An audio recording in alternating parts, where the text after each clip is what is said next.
bien bonsoir à tous qui êtes branchés ce soir pour le cours de ce vendredi. Donc je vous salue, j'espère que vous êtes en ligne et vous entendez bien ce qui se dit. Si avec quoi que ce soit comme problème, vous me faites signe en écrivant un petit mot comme je vous l'expliquais dans votre par le chat, donc il se trouve tout en bas à gauche de votre écran. Aujourd'hui, nous allons reprendre en partie, évidemment, le cours, comme je le fais à chaque fois, le cours de la semaine passée en toute petite partie pour pouvoir enchaîner aujourd'hui sur ce qui a été déjà dit. Nous avons commencé un enseignement sur le cours donc de la Torah et ce que la Torah veut dire. Évidemment, nous avons l'habitude de lire ce livre en français.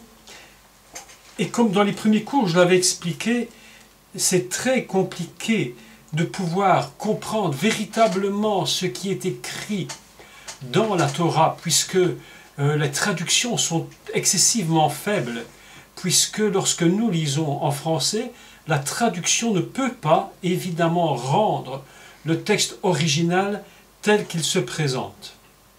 Donc, je me suis attaché à expliquer à tout un chacun comment on peut décoder ce livre de la Torah. Je dirai quelques mots rapidement sur ce qui a été dit les fois précédentes pour enchaîner aujourd'hui.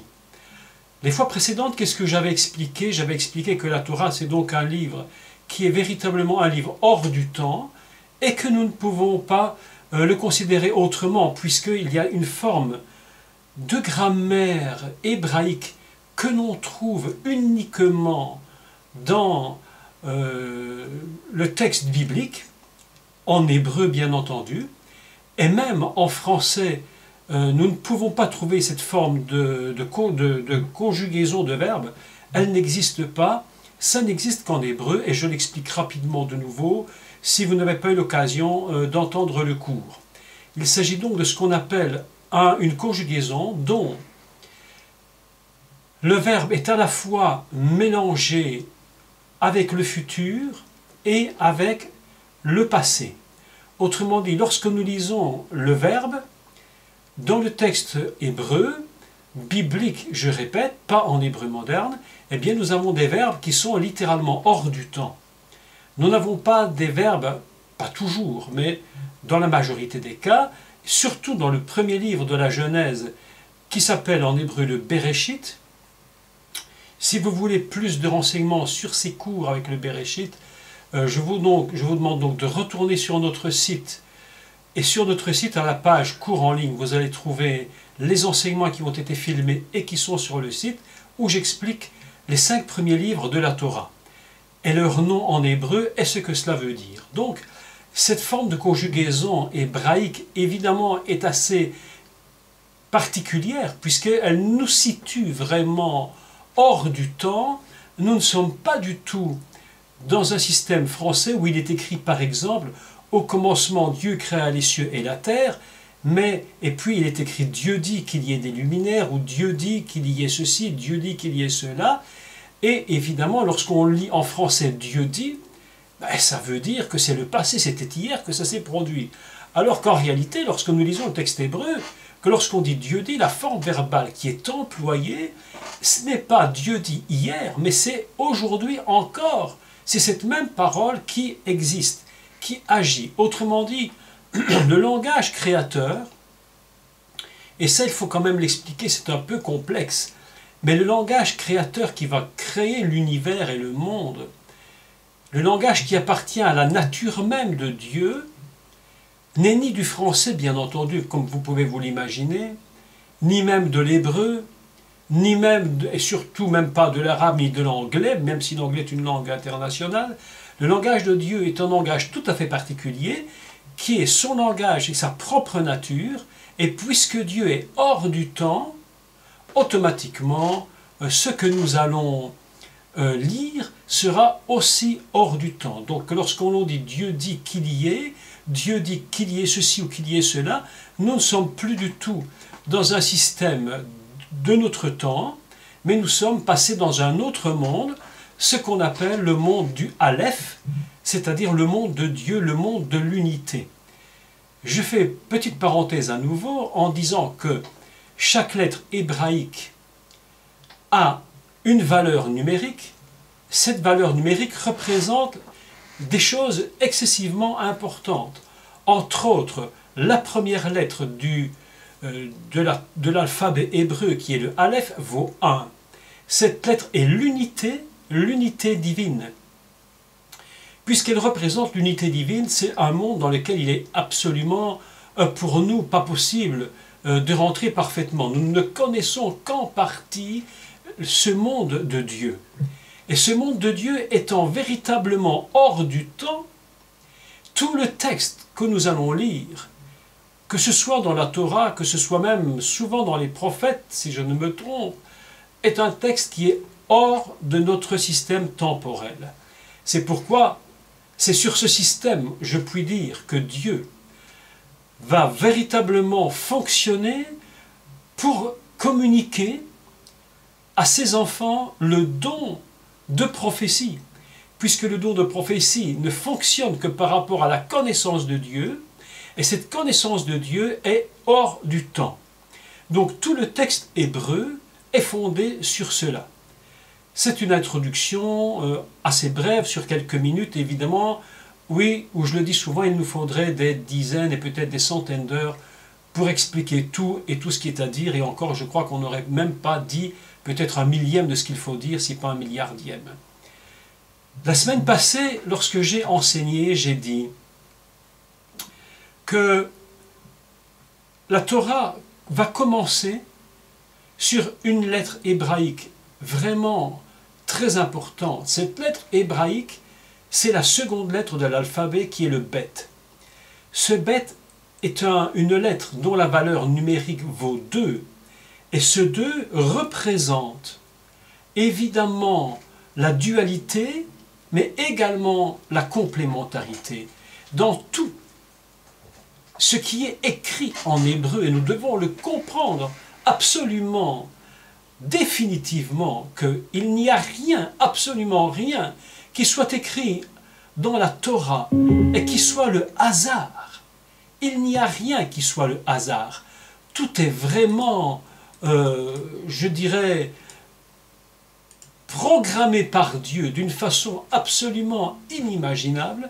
Chaque mot, chaque lettre, chaque système de phrase est vraiment important. Et ce qu'on peut dire, c'est que cette première lettre va nous donner une indication directe. Et je fais tout de suite une parenthèse, c'est que en hébreu, vous devez savoir qu'il n'y a pas de majuscule comme en français, ou comme dans d'autres langues peut-être. On met une majuscule en français lorsqu'une phrase commence, évidemment pas en hébreu. On ne met qu'une majuscule lorsque le mot doit être mis en évidence, ou la lettre doit être mise en évidence, parce qu'elle a une importance fondamentale.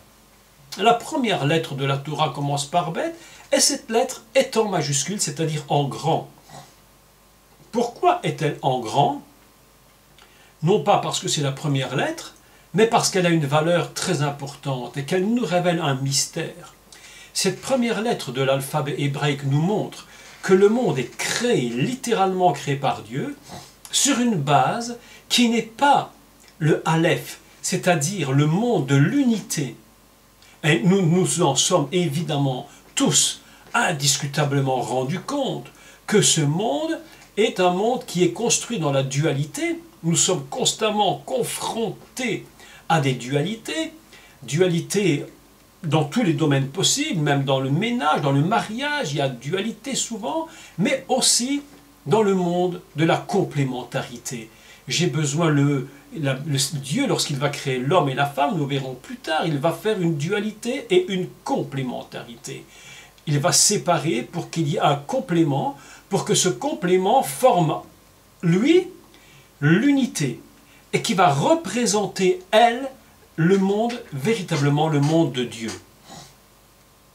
Le bet veut dire aussi Parce qu'il faut expliquer encore une fois et rapidement que le bet, c'est chaque mot, chaque lettre de l'hébreu veut dire quelque chose.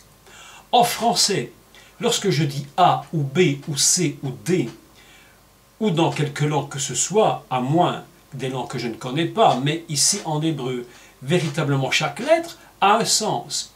Et bête en hébreu, cela veut dire une maison. Donc, le monde est construit par Dieu sur un principe qui est une maison et donc un réceptacle, puisqu'une maison va recevoir de quoi, si vous voulez, mettre la vie, le foyer, le père, la mère, les enfants, ou tout ce qui est maison reçoit quelque chose. Donc le monde lui-même est créé sur cette base qui est une maison. J'ai expliqué ça en détail la semaine précédente. Et aujourd'hui, je voudrais que l'on puisse maintenant passer au cours d'aujourd'hui qui s'intitule le Réchit. Alors, le Réchit, on en avait dit quelques mots, je voudrais encore en reparler un peu parce que c'est d'une importance vraiment capitale. Avant de reparler, bien sûr, donc du bara qui est le cours d'aujourd'hui. Je lis le texte hébreu et je lis maintenant. Bereshit bara Elohim et hashamaim ve'haaretz. Bereshit bara, au commencement de. Il faut saisir que le monde, lorsqu'il est créé sur une base que Dieu va appeler, et vous allez vous souvenir de ça, qui est le Réchit. Et je vais vous envoyer une image, maintenant, et vous allez le voir, c'est écrit, donc, voilà, je vous envoie cette image, si vous la recevez, vous allez me le dire. Vous avez ici donc le livre de la Genèse qui s'appelle Bereshit. Le premier mot de la Genèse va donner le premier mot donc du texte va donner son nom au livre. Et ce que nous appelons nous Genèse s'appelle Bereshit. Et dans Bereshit, il y a donc deux parties. Je vais vous montrer cela et je vais les différencier avec cette petite flèche que vous allez suivre. Vous avez le bet, écrit en français, je ne l'ai pas écrit en hébreu parce que vous ne connaissez pas l'hébreu, donc ce sera un peu compliqué, mais qu'importe, vous l'avez ici le bet. Et puis vous avez une deuxième partie qui est le Réchit. Et le Réchit est un mot très, très, très important, puisqu'il a énormément, énormément de signification. Énormément de signification parce que ce mot est repris dans plusieurs textes de la Torah. Et il va nous parler, et ce texte va nous parler, et je viens de me débrancher, je me rebranche une seconde, j'ai fait un mauvais voilà. Voilà ici, voilà. Donc, ce mot est très important, disais-je, puisque il est repris plusieurs fois dans la Torah. Et la traduction qui en a été faite en français, ou dans d'autres langues, n'a absolument rien à voir, ou si peu de choses, avec ce que veut dire véritablement le premier mot de la Torah, qui va nous expliquer sur quel principe Dieu va créer le monde. Ce premier mot va être lié, le Réchit, va être lié avec le bet dont nous avons parlé il y a quelques minutes, pour former un mot qui s'appelle le Bereshit. Et Réchit, les rabbins, les maîtres d'Israël nous disent qu'on peut traduire ce Réchit par plus ou moins 70, 70 pour les Français, façons différentes, qui étaient traduits au commencement en français, mais qui peut se traduire évidemment par un autre mot qui serait le projet. Le monde est créé pour un projet. Dieu a fait un projet sur le monde. Le monde n'a pas été fait simplement parce qu'il a dit que le monde soit, mais avant que le monde soit, Dieu dans sa sagesse fait un projet. Tout commence par un projet. Tout commence par la tête. Et dans le mot réchit, justement, il y a là un secret. Le réchit, il y a la lettre resh qu'on entend. Et resh, en hébreu, veut dire la tête. Lorsqu'on parle de resh, roche, ça veut dire la tête.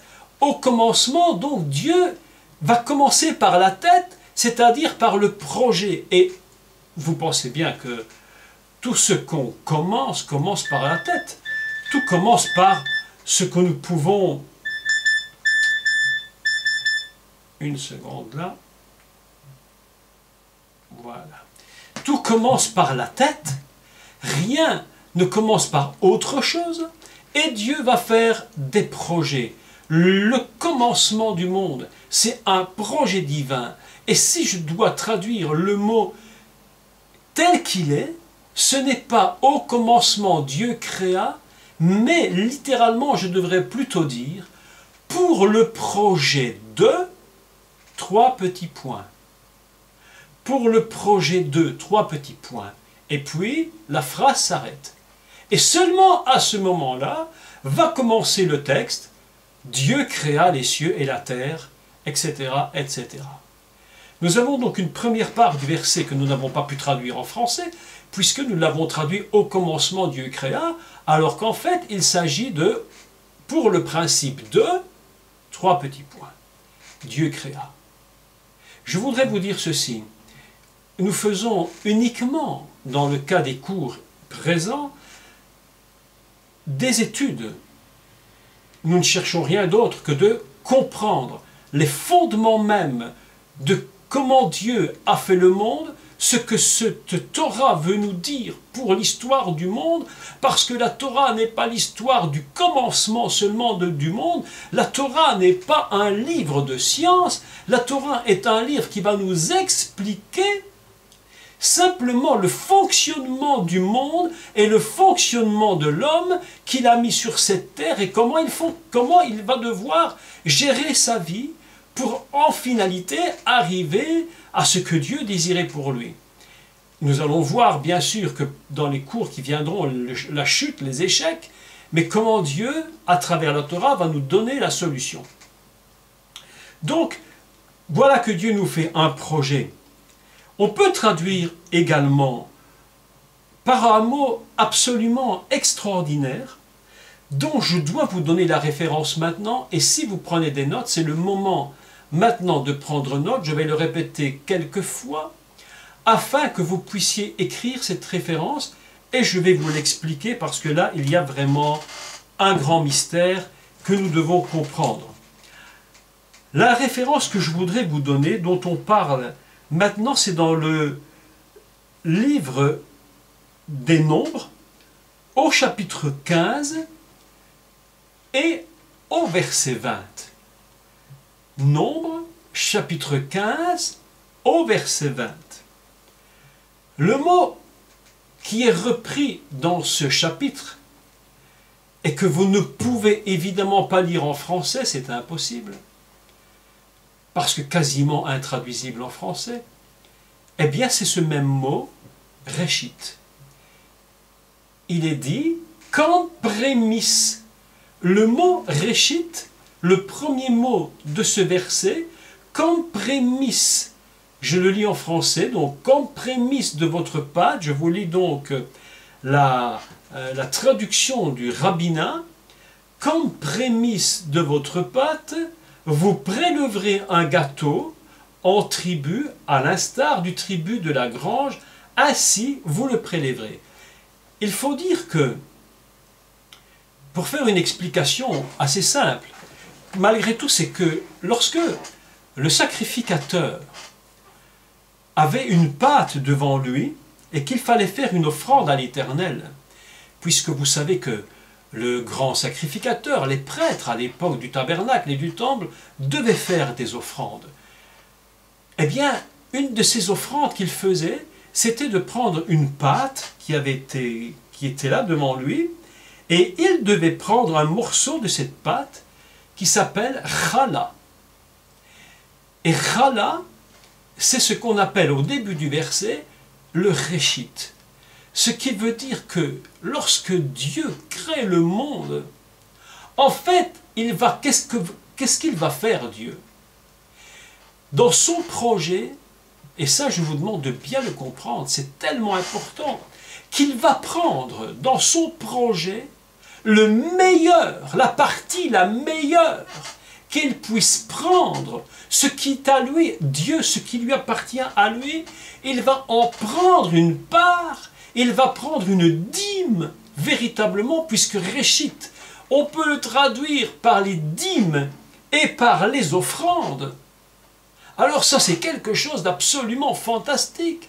On peut prendre les dîmes et les offrandes pour dire le réchit. Et c'est pourquoi il est écrit qu'en prémisse de votre pâte, la prémisse, qu'est-ce que la prémisse? La prémisse, c'est le meilleur. Dieu demande toujours qu'on prenne la prémisse. Pourquoi? Parce que c'est considéré comme étant la part qui revient à Dieu. Et pourquoi est-ce qu'il veut la dîme? Pourquoi faut-il prendre une prémisse et une dîme? Et pourquoi ce mot réchit est-il pris comme commencement du livre de la Torah, la Genèse, le Béréchit? Pourquoi Dieu est en train de nous dire, il faut que vous preniez vous aussi, mon peuple, vos dîmes et vos offrandes, comme moi j'ai pris le meilleur pour l'offrir au monde. Quel est ce meilleur que Dieu a offert au monde? Mes amis, je vous pose la question. Quel est ce meilleur? Eh bien, le meilleur que Dieu a pris, et nous le savons, le meilleur que Dieu a pris pour le monde, c'est le Messie. D'ailleurs, clairement, tout le monde sait très bien que la première part que Dieu va donner à l'homme, il dit « je donnerai le meilleur à l'homme, ce que j'ai de plus cher, ce qui me coûte le plus, le Mashiach, c'est-à-dire le Messie ».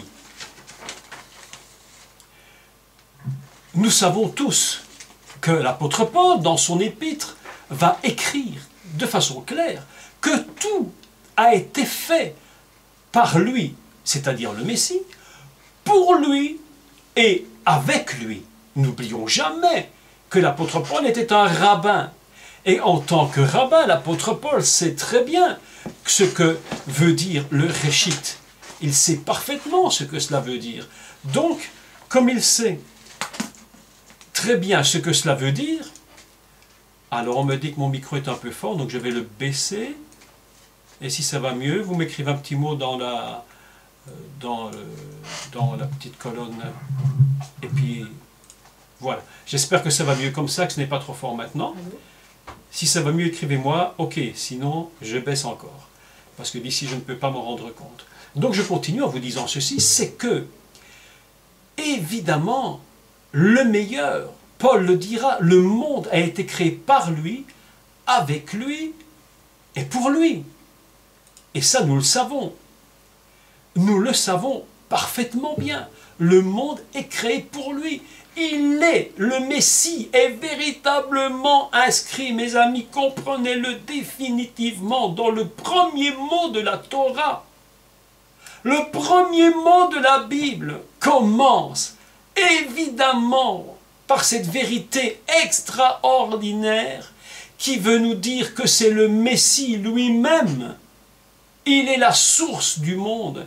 Il soutient le monde, et le monde se terminera, et l'éternité ne sera qu'avec lui. Évidemment, lorsque nous lisons au commencement, ça ne peut pas nous dire cela. Le principe de Dieu, c'est le Messie. Pour le principe de quoi? Le principe du Messie. Mes amis, c'est cela. Le principe du Messie. Bereshit, bara Elohim, et Hashamaim ve'haaretz. Au commencement de, pour le projet de. On peut aussi le traduire par la chose principale. On peut également le traduire par la chose la plus précieuse qu'il soit. Mais, mes amis, écoutez maintenant un grand secret et un grand mystère. Le même mot réchit a une autre signification. Cette autre signification, se trouve dans le livre de Jérémie, et je voudrais que vous puissiez avec moi prendre ce livre de Jérémie.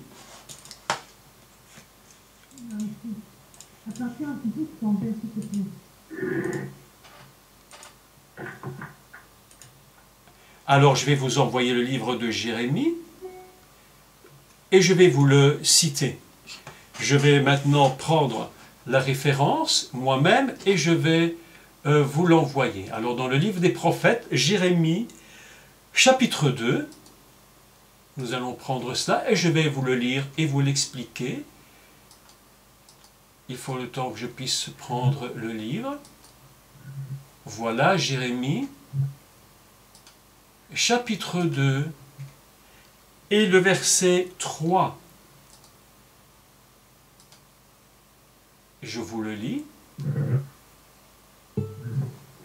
Voilà. Il est écrit ceci en hébreu. Donc, Israël est une chose sainte, appartenant à l'Éternel. Il est les prémices de sa récolte, c'est-à-dire il est véritablement le réchit de Dieu. Il est écrit en hébreu, Israël, le Adonai réchit. Israël, le Adonai réchit. Israël est le réchit. C'est pourquoi un des maîtres d'Israël a osé dire que le monde a été créé pour Israël. Je voudrais quand même que vous puissiez écouter la conférence que j'ai donnée samedi dans son entièreté. Elle est maintenant sur le site. Vous pouvez la visionner en allant sur donc dans notre site web et vous allez faire le lien qui s'appelle donc conférence, Planète Conférence, et vous allez voir tout le détail que j'explique pourquoi Israël est appelé le Réchit. Et je m'explique maintenant et vous allez voir que ce premier mot est absolument extraordinaire.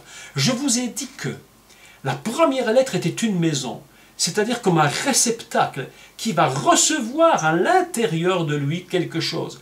Ce réceptacle va recevoir toutes les forces, les énergies de l'Esprit de Dieu qui vont contenir le Messie. Et c'est pourquoi Israël est appelé le Réchit, parce que Israël, dès le commencement du monde, était un projet divin qui allait amener le Messie sur la terre. Est-ce que vous me comprenez ? Je réexplique ça de nouveau, c'est tellement important. Le Messie est véritablement le projet initial de Dieu qui va contenir les forces et les énergies de l'Esprit de Dieu, qui va permettre au Messie de venir sur la terre et de pouvoir sauver l'humanité. C'est ce que j'explique dans la conférence. Pourquoi le diable, le serpent, veut détruire Israël? Pourquoi veut-il détruire le commencement? Il veut détruire le commencement parce qu'il sait très bien que si le Réchit n'est pas détruit, le réceptacle d'Israël, eh bien, mes amis, le Messie ne pourra pas venir s'il détruit le Réchit. Et ce Réchit, je le relis en hébreu, Israël, les Adonai, pour Dieu, Israël pour Dieu, Réchit. Adonai, Israël pour Dieu est le projet initial. Il n'y a rien qui existe sans lui. C'est pourquoi la Torah